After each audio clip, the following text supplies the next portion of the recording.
Dear students, here we are taking another example for how we can design a Moore machine.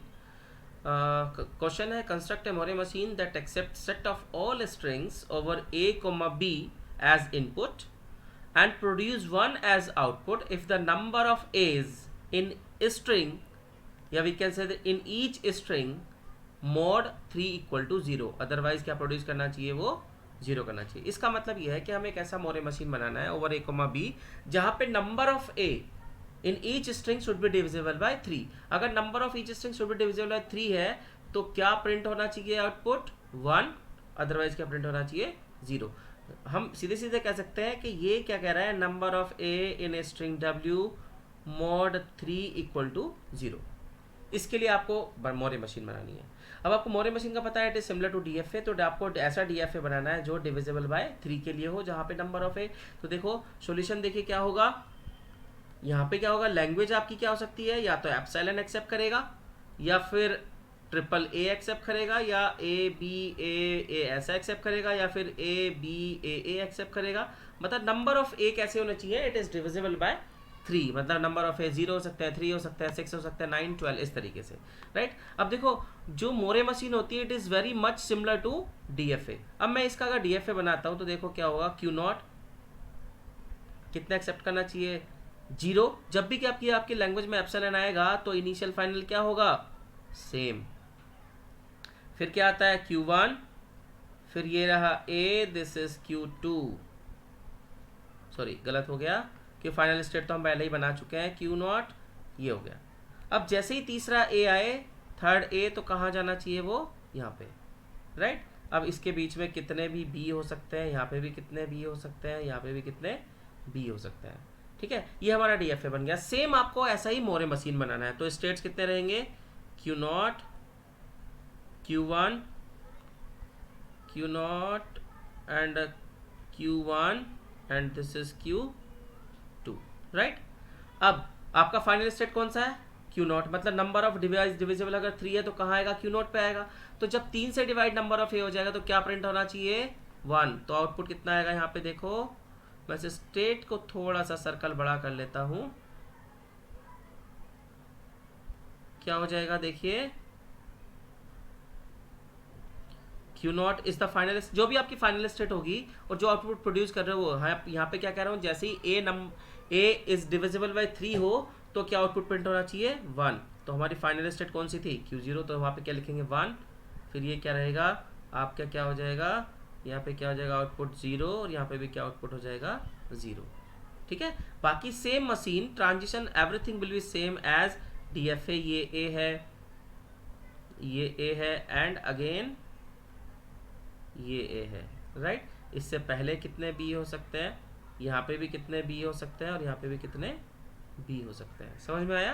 तो ये हमारा क्या बन गया, मशीन बन गई है किसके लिए, जहाँ पे number of A divisible by 3. अब सपोज करो आपको इसका ट्रांजिशन टेबल बनाना है. तो ट्रांजिशन टेबल देखो क्या होगा, ये स्टेट हो गया प्रेजेंट स्टेट, ये सिग्मा ए बी और उसका आउटपुट.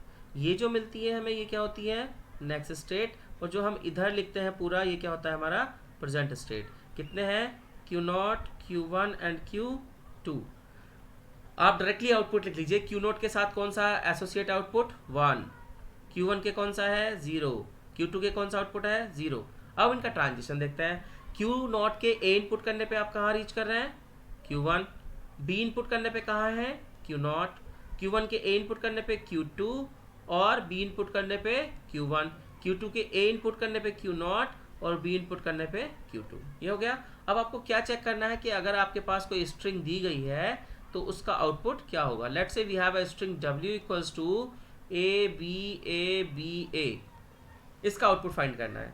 तो आपको मोरे मशीन में पता है कि आउटपुट में क्या होता है, एक स्टेट जो आपकी इनपुट स्ट्रिंग है उससे एक लेंथ ज़्यादा होती है, क्योंकि मोरे मशीन क्या गाती है, ये दिल मांगे मोर, राइट. तो हम कहाँ से स्टार्ट करेंगे, ट्रांजिशन फंक्शन Q0 और पहला क्या रहेगा एप्सिलॉन. एप्सिलॉन किया तो क्या मिला Q0. अब इसका आउटपुट Q0 का आउटपुट क्या है, टेबल में देखो क्या आउटपुट 1, या ग्राफ से कहीं से भी देख सकते हैं. फिर क्या आता है Q0 पे हम क्या इनपुट करेंगे, बी नहीं ए इनपुट, क्योंकि एप्सिलॉन तो आएगा ही आएगा, राइट. Q0 पे ए इनपुट किया तो हम कहाँ करेंगे Q1 पे जा रहे हैं और लैम्डा ऑफ Q1 मतलब output function of Q1 is 0। फिर क्या होता है Q1 पे क्या इनपुट करेंगे अब हम B सिंबल इनपुट करते हैं तो Q1 पे स्टे करते हैं और क्या हो जाएगा इसका Q1 का B पे 0 राइट। फिर क्या आता है A, Q1 के A इनपुट करने पे हम कहाँ जाते हैं Q2 and output of Q2 is 0। Table में देखते रहिए राइट। नेक्स्ट अब क्या आते हैं हम Q2 पे क्या इनपुट करते हैं हम B, क्योंकि क्या हो गया हमारा A प्रोसेस हो गया, B प्रोसेस हो गया, A हो गया, फिर क्या आता है B किया तो Q2 के B इनपुट करने पे कहाँ रहते हैं Q2 एंड लैम्डा Q2 क्या हो जाएगा 0। अब नेक्स्ट इनपुट सिंबल क्या बचता है Q2 पे हम क्या इनपुट करेंगे A इनपुट करते हैं तो कहाँ जाते हैं Q0 and lambda Q0 is 1। तो आपने इनपुट स्ट्रिंग क्या दी थी A B, तो नंबर ऑफ A कितने थे डिविजन 3 थे।